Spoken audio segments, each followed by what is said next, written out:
Bapak, Ibu, Saudara yang dikasihi oleh Tuhan Yesus Kristus, selamat pagi. Kita berjumpa kembali dalam program Morning Call GPIB, sebuah program di mana kami setiap pelayan firman dan sakramen di lingkungan Gereja Protestan Indonesia bagian Barat rindu menyapa Bapak, Ibu, Saudara dengan kebenaran firman Tuhan. Dan kiranya Bapak Ibu juga memiliki kerinduan yang sama untuk mendalami firman-Nya sebagai bagian dari saat teduh kita semua untuk meminta kekuatan Tuhan yang menopang dan memampukan kita beraktivitas di setiap hari. Meneladani sikap Tuhan Yesus Kristus yang selalu mengambil waktu untuk berdoa di setiap pagi sebelum Ia memulai pelayanannya. Perkenalkanlah, nama saya Pendeta Esra Sudarsono.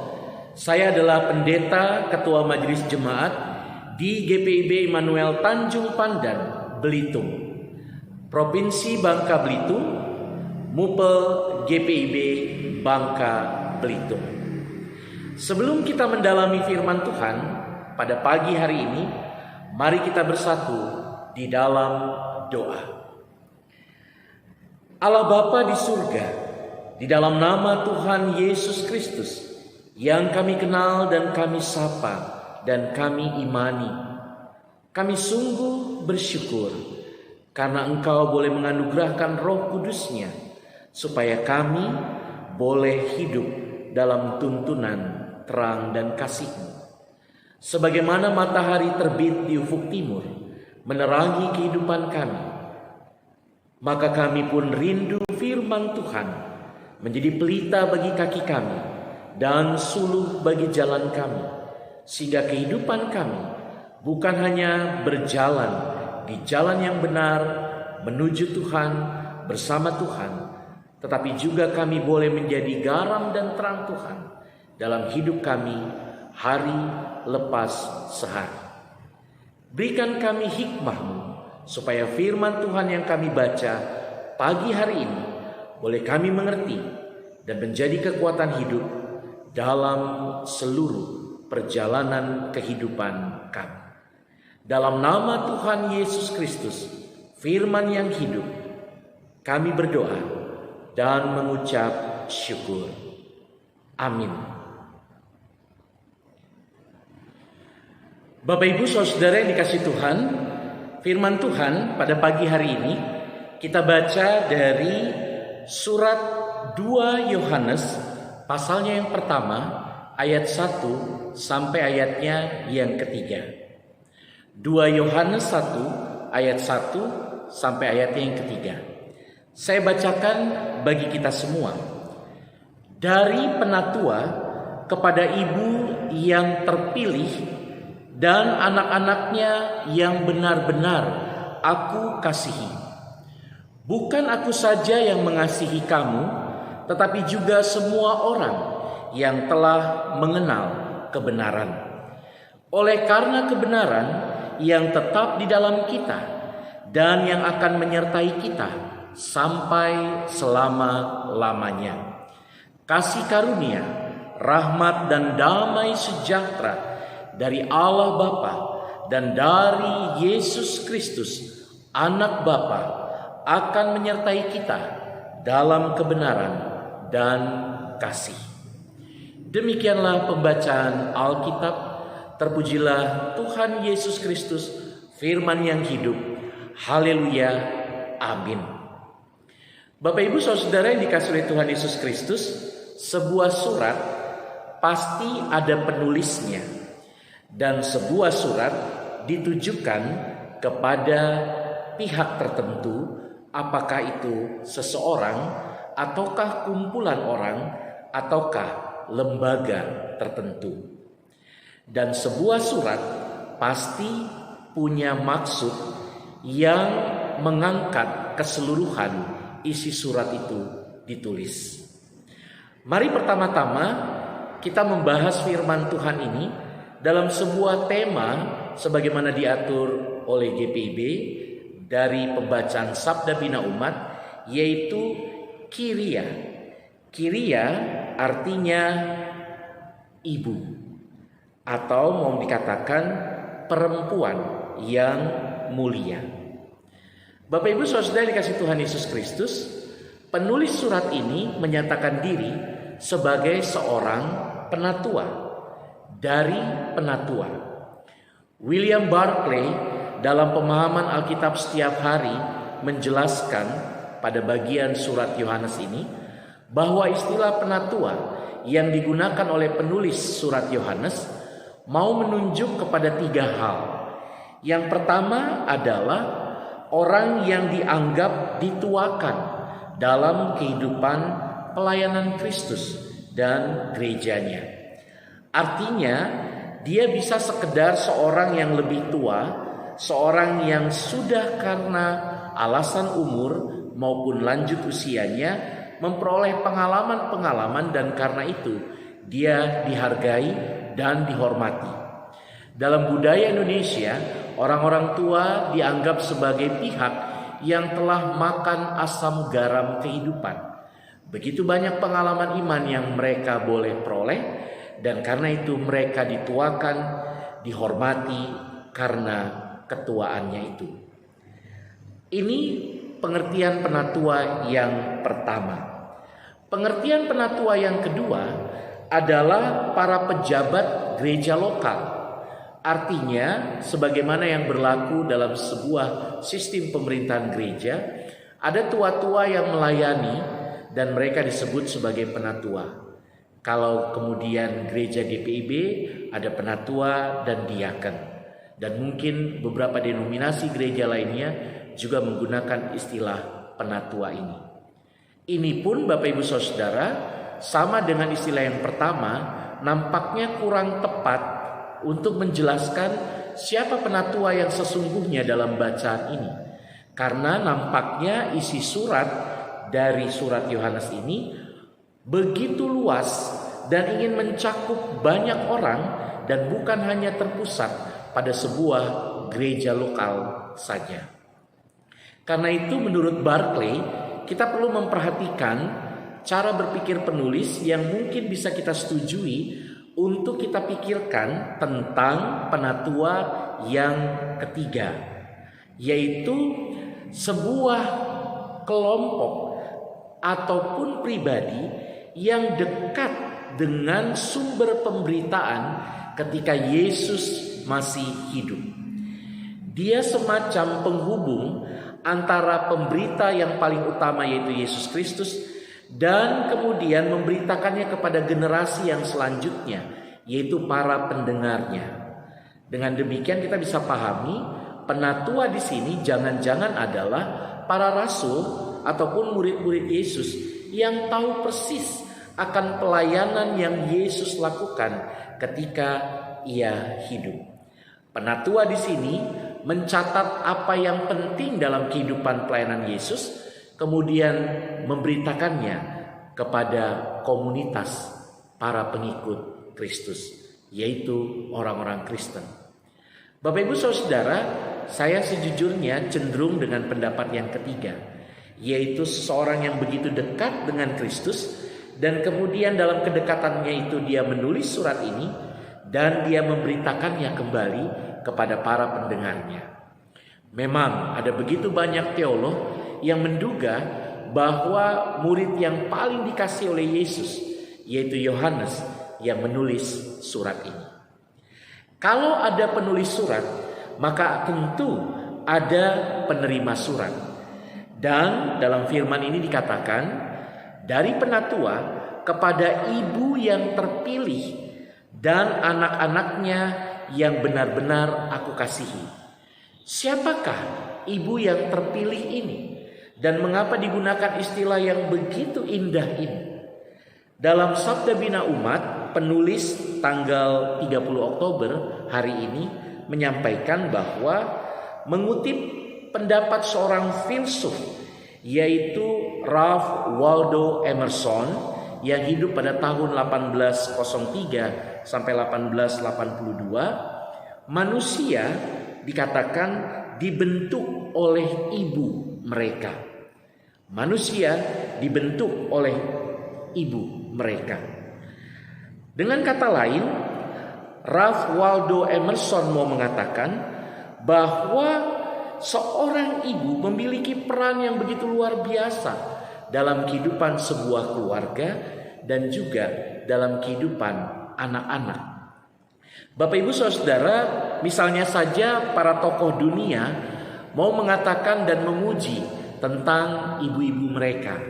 Misalnya Stevie Wonder, dia mengatakan bahwa Mama was my greatest teacher, a leader of compassion, love and fearlessness. If love sweet as flower, then my mother is that sweet flower of love. Stevie Wonder, seorang pemusik yang mengalami kebutaan, dia mau mengatakan, mama atau ibu adalah guru terhebatku, guru tentang kasih sayang, cinta, dan keberanian. Jika cinta semanis bunga, maka ibuku adalah bunga manis dari cinta. Luar biasa, Bapak Ibu Saudara. Seorang ibu begitu manis bagi kita, anak-anaknya.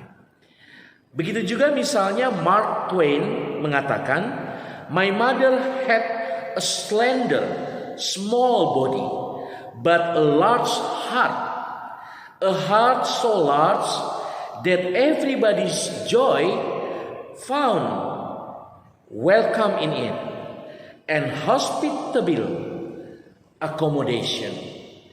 Ibuku punya tubuh yang langsing dan kecil, tapi hatinya begitu besar, sangat besar, sehingga semua orang bisa menemukan kebahagiaan di dalamnya dan diterima dengan penuh keramah tamahan, hospitable. Bapak Ibu Saudara, dengan pendapat sejumlah tokoh ini dan juga apa yang dikatakan oleh penulis SBU hari ini, kita bisa mengerti bahwa istilah ibu yang terpilih memang sengaja digunakan oleh penulis surat Yohanes. Ada yang menarik Bapak Ibu Saudara, bahwa penulis surat menyapa jemaat yang disuratinya dengan kata ibu. Dalam bahasa teks aslinya, yaitu bahasa Yunani, kata kiria yang digunakan untuk menjelaskan kata ibu ini memiliki arti perempuan mulia. Kita mengenal sebuah lagu ataupun ucapan Kyrie eleison yang artinya Tuhan kasihanilah kami. Baik Kyria maupun Kyrie memiliki akar kata yang sama dengan kurios, Tuhan. Maka ketika membaca sapaan ibu dalam 2 Yohanes 1 ini, ingatlah kita bahwa seorang ibu berasal dari Tuhan. Rahim ibu adalah tempat Tuhan menciptakan kehidupan seorang manusia. Ibu memiliki elemen Tuhan atau unsur keilahian di dalam dirinya. Kita ada sampai saat ini karena seorang ibu, karena ada daya ilahi yang bekerja melalui seorang ibu. Karena itu tidak berlebihan apabila Emerson dalam catatan awal tadi mengatakan manusia dibentuk oleh ibu mereka. Atau nama Hawa dalam perjanjian lama kita artikan sebagai ibu dari semua yang hidup. Demikian yang dikatakan penulis Sabda Bina Umat pagi hari ini. Hal ini mengingatkan kepada saya akan bahan pembinaan untuk calon pengurus pekat dan pelayan PAPT tahun 2020-2022 ini. Dalam salah satu sesi peningkatan peran keluarga, di sana dikatakan bahwa gereja adalah keluarga dan keluarga adalah gereja. Lalu Yohanes Calvin sebagai tokoh reformator, ia mengatakan bahwa keluarga yang adalah gereja itu, dia punya peran sebagai sekolah dan juga peran sebagai seorang ibu. Dengan menggunakan istilah rahim, ibu yang memiliki rahim memberikan kehangatan dan perlindungan bagi seorang janin untuk tumbuh berkembang di dalamnya, dan pada waktunya kalau Tuhan berkenan, dia akan lahir dan menikmati kehidupan dunia ini. Artinya Bapak Ibu Saudara yang dikasihi Tuhan, dari seorang penulis yang dekat dengan Yesus, seorang penatua, dia ingin memberitakan kepada ibu yang dalam bacaan ini dengan anak-anaknya, yang kemudian kita pahami sebagai gereja dan umat Tuhan yang ada di dalamnya. Dari seorang yang dekat dengan Yesus, dia ingin memberitakan kepada persekutuan umat percaya, yaitu gereja dan anggota-anggotanya, yaitu ibu dan anak-anaknya, untuk memahami apa sih kira-kira yang penulis ini ingin sampaikan. Sebuah surat menjadi lengkap ketika kita tahu apa isinya. Dan kalau kita membaca ayat-ayat selanjutnya, Bapak Ibu Saudara, sungguh luar biasa apa yang disampaikan oleh penulis surat Yohanes ini. Isi suratnya yang pertama adalah dalam ayat 1C dikatakan, bukan aku saja yang mengasihi kamu, tetapi juga semua orang yang telah mengenal kebenaran. Penulis yang menganggap diri sebagai penatua yang dekat dengan Yesus ini mau mengatakan, I love you, aku mengasihi kamu. Sebuah ajakan yang begitu indah. Bayangkan kalau ada orang di dekat kita dan mengatakan, I love you, aku mengasihi kamu. Bukankah kita juga akan merasa terenyuh dengan sambutan hangat seperti itu? Dunia penuh dengan kekerasan, dunia penuh dengan persaingan, dunia penuh dengan segala macam kejahatan dan kegelapan. Kalau ada orang yang menawarkan, aku mengasihimu, aku menyayangimu, bukankah ini ajakan Kristus? Dan ajakan ini bukan hanya dari diri si penulis, tetapi juga setiap orang yang ada dalam persekutuan bersama dengan penulis surat ini, mengasihi orang-orang yang juga mengikut Kristus. Bayangkan kita sebagai komunitas Kristiani berjumpa dengan komunitas Kristiani lainnya, lalu mengatakan, kami mengasihimu karena kita ada dalam satu kebenaran yang sama. Kebenaran di dalam Yesus Kristus.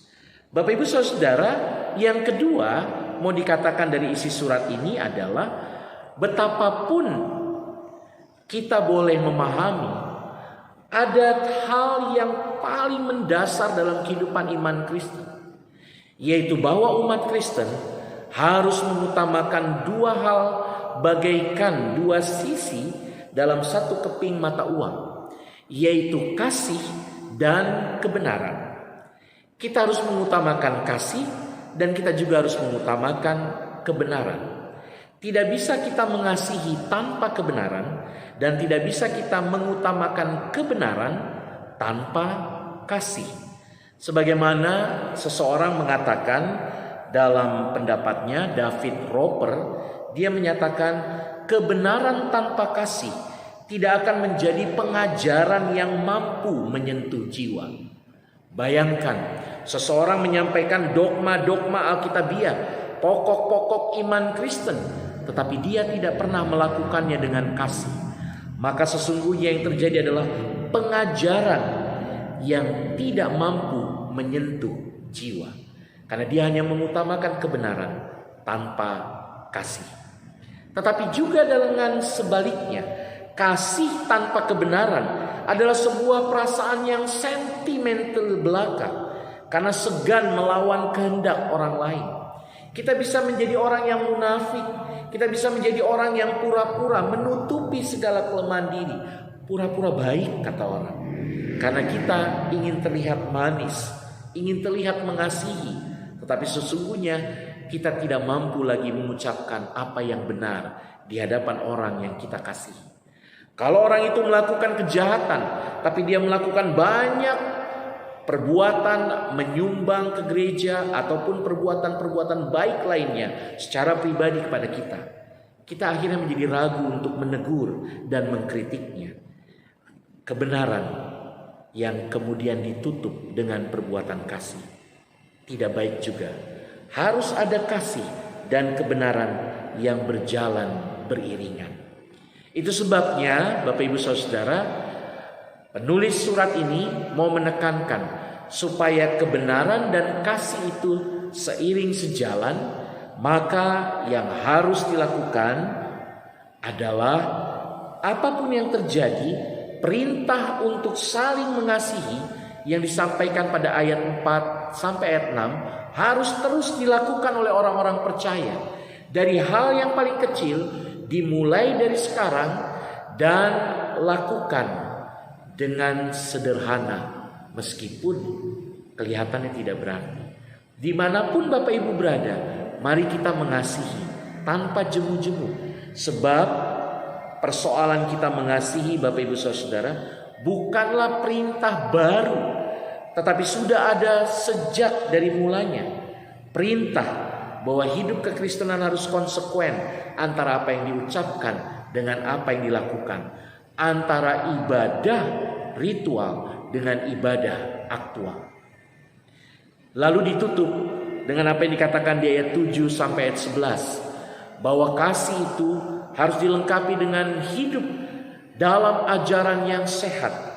Rasul Yohanes memperingatkan bahwa akan muncul para penyesat-penyesat, yaitu orang-orang yang mengajarkan pandangan-pandangan yang salah tentang kehidupan kekristenan. Kegagalan orang Kristen adalah ketika mereka mengabaikan sisi kemanusiaan dari Tuhan Yesus, yaitu bagaimana Tuhan Yesus tetap mengupayakan kebenaran di tengah kasih yang Ia lakukan. Pokok keimanan Kristen adalah mempercayai bahwa Yesus adalah Mesias yang datang dalam dunia ini. Dan karena itu kalau kita gagal memberitakan kebenaran ini, dan kita gagal memberitakan tentang Yesus yang datang ke dunia ini dengan mengutamakan kasih dan kebenaran, sesungguhnya kita telah mengalami kemunduran. Kita harus mampu untuk tetap menegakkan kebenaran dalam seluruh proses kehidupan kita. Bapak Ibu Saudara dikasih Tuhan, betapa indah firman Tuhan pada saat ini, pada pagi hari ini, dan ditutup dengan sebuah janji yang indah pada ayat ketiga, ketika dikatakan kasih karunia, rahmat, dan damai sejahtera dari Allah Bapa dan dari Yesus Kristus Anak Bapa akan menyertai kita dalam kebenaran dan kasih. Saya memandang, dahulukan kebenaran dan kasih, maka kasih karunia, rahmat, dan damai sejahtera itu akan menghampiri kita. Tuhan berkarya melalui diri kita, dan pagi ini kita mengawalinya dengan satu momen disapa oleh penulis Yohanes yang rindu terus mengasihi kita, dan kita pun rindu mengasihi yang lain dalam kasih dan kebenaran. Amin. Bapak Ibu Saudara yang dikasihi Tuhan Yesus Kristus, mari kita bersatu di dalam doa. Allah Bapa yang Maha Baik, biarlah kebenaran firman-Mu pada saat ini menguatkan kami untuk menjadi pribadi-pribadi seperti penulis surat Yohanes yang merangkul banyak orang untuk datang kepada Yesus Kristus karena Ia mengasihi mereka semua. Ia menyapa persekutuan umat Kristen, yaitu gereja, sebagai ibu dengan anak-anaknya, mau mengatakan betapa ada hubungan kasih yang begitu luar biasa. Dan itulah yang ingin kami kembangkan dalam kehidupan setiap persekutuan maupun di tengah-tengah keluarga dan di tengah-tengah kerja layan kami. Berkati pagi ini supaya menjadi berkat Tuhan ketika kami memulai segala kerja dan karya kami, sehingga apapun yang kami lakukan, nama Tuhan dipuji dan dimuliakan. Baik di lingkungan sekolah bagi anak-anak kami, di lingkungan perguruan tinggi bagi pemuda-pemudi kami, di lingkungan pekerjaan kami bagi setiap kami, orang tua, suami, istri, ayah dan ibu, maupun juga ketika kami berinteraksi di tengah masyarakat.